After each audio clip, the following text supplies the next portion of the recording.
बिस्मिल्लाहिर्रहमानिर्रहीम। मुअज़्ज़ज़ ख़वातीन व हज़रात, पंडित जवाहरलाल नेहरू इंडिया के पहले वज़ीर आज़म थे।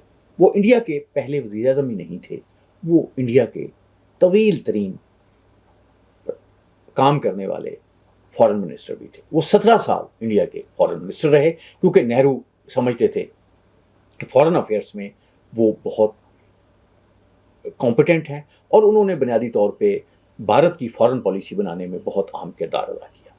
नेहरू के बाद भारत की अमूर ख़ारजा के हवाले से जो दूसरी बड़ी शख्सियत जिसने बहुत तवील अरसा गुजारा, वो हैं एस जयशंकर, अभी जो भारत के वज़ीर ख़ारजा है। नेहरू के बाद जिस वज़ीर ख़ारजा ने भारत की वजारत ख़ारजा को सबसे ज़्यादा चलाया, वो हैं एस जयशंकर, जो इस वक्त भारत के वज़ीर ख़ारजा हैं। इससे पहले वो फॉरेन सर्विस का हिस्सा रहे।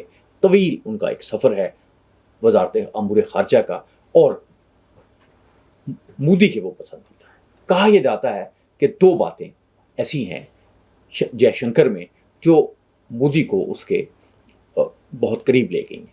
पहली बात तो ये है कि वो बड़ा तवील अरसा चूँकि अमूर ख़ारजा से वाबस्ता रहे हैं, एम्बेसडर रहे हैं, बहुत सी जगहों पे वजारत ख़ारजा को चलाते रहे हैं। तो एक तो उनका इल्म बेपनाह है, वो यानी कोई भी मामला हो इसमें वो मोदी को मुख्तलिफ राय जो है, मुख्तलिफ चीज़ें हैं, पूरी तरह से बयान कर देते हैं। मगर बयान करने से पहले वो ये ज़रूर देखते हैं एक अच्छे ब्यूरोक्रेट की तरह कि साहब का मूड क्या है।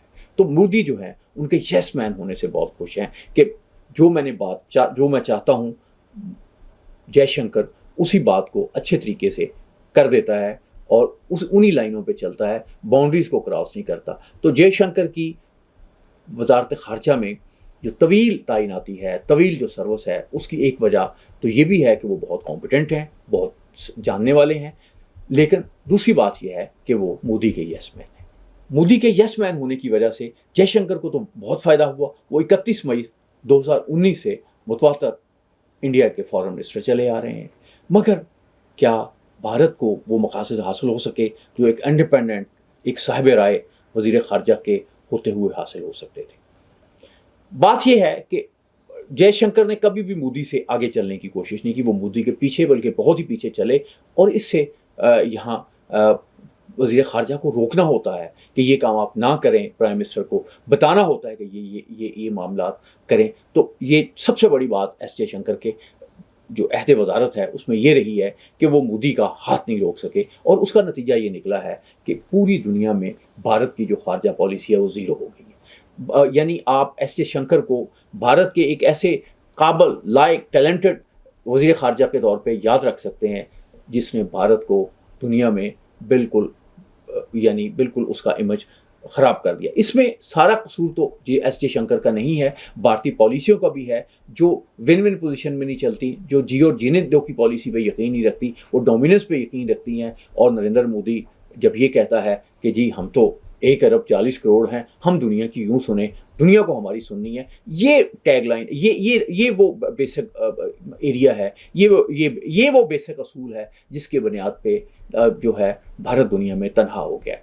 अब जयशंकर जो हैं उन्होंने बड़ी मुहतात तरीके से पाकिस्तान और अफ़गानिस्तान की वार जो है उसमें बयानात भी दिए, बहुत से जो हक़ाइक़ थे अवाम तक पहुँचाए, उस पर बहुत रद्द अमल भी आया, उनकी किट भी लगाई गई, बीजेपी के लोगों ने भी उनके पे बहुत बातें की, लेकिन नरेंद्र मोदी का हाथ उन पे रहा। तो उम्मीद यही है कि जब तक नरेंद्र मोदी हैं तब तक एस जयशंकर हैं। लेकिन भारत जो आलमी सतह पे तन्हाई का शिकार हो रहा है, और भारत में जो ये बात उठ रही है कि हर जगह पे पाकिस्तान पाकिस्तान पाकिस्तान, यानी कतन मोदी इतनी बड़े मुल्क का 1 अरब 40 करोड़ की जमहूरियत का सरबराह है, उसको वो इज़्ज़त नहीं मिली जो पाकिस्तान के फील्ड मार्शल जो हैं आसम मुनीर साहब हैं, उन्हें वाइट हाउस में मिलती है। ये भारतीय इस पर जितना तपे हुए हैं, जितनी उनका मीडिया इस पर चीख रहा है, वो तो आप ज़रा देखें, अगर देखें तो आपको अंदाज़ा होता है। उनकी चीखों से मुझे अंदाज़ा हुआ था कि जनरल आसम मुनीर ने कितनी बड़ी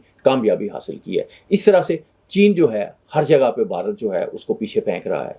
अभी जो भी इजलास होते हैं, ابھی پاکستان جو ہے اس کو اقوام متحدہ میں بہت بڑی اہم ذمہ داریاں دی گئی ہیں. اس کو بھی بھارت میں ایک انڈین جو وزارت خارجہ اس کی ناکامی کے طور پہ دیکھا جا رہا ہے. اور خاص طور پہ آپ یہ دیکھیں کہ جب جنگ ہوتی ہے تو کوئی ملک جو ہے اسرائیل اٹھ کے کھڑا ہوا, تھوڑی سی افغانستان سے ان کے حق میں آوازیں آئیں, باقی پوری دنیا نے ان کے حق میں آواز اٹھانے سے انکار کر دیا. پاکستان کے ساتھ چین کھڑا تھا, ترکی کھڑا تھا, پاکستان کے آذربائیجان کھڑا تھا, اور حتیٰ کہ امریکہ جو اس طرح کے دوسرے ملک ہیں یہاں سے بھی پاکستان کے حق میں آوازیں اٹھ رہی تھیں. تو اس میں کوئی شبہ نہیں ہے ایس جے شنکر جو ہیں وہ طویل عرصہ تک رہنے والے وزیر خارجہ ضرور ہیں, لیکن انہیں کامیاب وزیر خارجہ شاید نہ قرار دیا جا سکے. اور اس کی وجہ یہ ہے کہ جے شنکر جو ہے اس نے اتنی دیر تک سرکاری نوکری کی ہے کہ وہ یس باس کہنے پہ زیادہ یقین رکھتے ہیں, اور یس باس کی پالیسی جو ہے انہوں نے ان کے بطور وزیر کو طوالت بھی دی ہے, مودی کو ان کے ساتھ بھی کھڑا کیا ہے. لیکن بھارت میں یہ ضرور سوچنا چاہیے کہ کیا وہ بھارت کی وزارت خارجہ کو آگے لے جانے میں کوئی یقینی رول پلے کر سکیں. یہ گودی میڈیا کی بات نہ سنیں, یہ تو ہر چیز ہی کر دیتا ہے. میں سمجھتا ہوں کہ بھارت کی جو دانش ہے اور بھارت کی جو وزڈم ہے اس کو سب سے زیادہ نقصان جو ہے وہ گودی میڈیا اور اس کے اینکر پرسن اور اس کے دانشور پہنچا رہے ہیں. اور یہ سارے دانشور جو ہیں یہ ایس جے شنکر کو اٹھاتے بھی رہتے ہیں, تنقید بھی کبھی کرتے ہیں. تو یہ بھی ایک بہت بڑی ریزن ہے. ایس جے شنکر جو ہے وہ شاید بھارت کی وزارت خارجہ کو, امور خارجہ کو اتنا نقصان نہ پہنچا سکتے. میں یہ کہوں گا کہ نقصان کی بات تو صحیح ہے, وہ بھارت کی وزارت خارجہ کے لیے وہ کچھ نہیں کر سکے جو عام طور پہ ایک وزیر خارجہ کرتا ہے. یس مین ہونا اچھی بات ہے, اور مودی کا یس مین ہونا تو اور بھی اچھی بات ہے. اس سے آپ کے اقتدار کو طوالت ملتی ہے, اس سے آپ کو تحفظ ملتا ہے, اس سے آپ کو بہت کچھ ملتا ہے. لیکن جو بھارت ماتا کی اور جو بھارت ماتا کے حق میں نعرے لگانے والے ہیں ان کو ضرور سوچنا چاہیے کیا قابلیت بھی کوئی چیز ہے, کیا جرت بھی کوئی چیز ہے, کیا ملک کو صحیح راستے پر چلانا بھی اہم ہے, یا ملک کو کنفرنٹیشن کی طرف لے جانا, ملک کو جو ہے وہ پوری دنیا میں متنازع بنانا جو ہے وہی ایک بات ہے. لیکن میں سارا الزام ایس جے شنکر پہ نہیں لگاؤں گا, کیونکہ کہا یہ جاتا ہے کہ پبلسٹی ہو, امور خارجہ ہو, اس نے بیچنا تو وہی ہوتا ہے نا جو حکومت کر رہی ہوتی ہے. اور مودی حکومت جو کچھ کر رہی ہے اس کو کوئی وزیر خارجہ جو ہے وہ بیچ نہیں سکتا, وہ اس کے ذریعے انڈیا کا دنیا میں اچھا امیج نہیں بنا سکتا. اور یہ ششی تھرور صاحب جو ہیں جس طرح سے اتنی عزت کمانے کے بعد اس مشن پہ نکلے ہیں اور جس طرح سے بے عزت ہو کے آئے ہیں, اس کا مطلب یہ ہے کہ آپ جھوٹ جو ہے اس پہ اس کو کتنا بھی ڈیکوریٹ کر لیں, اس کی کتنی بھی صورتیں بدل دیں, وہ جھوٹ ہوتا ہے. اور جدید دنیا میں جھوٹ کو بیچنا کافی مشکل ہوتا جا رہا ہے. اللہ آپ کا حامی ناصر.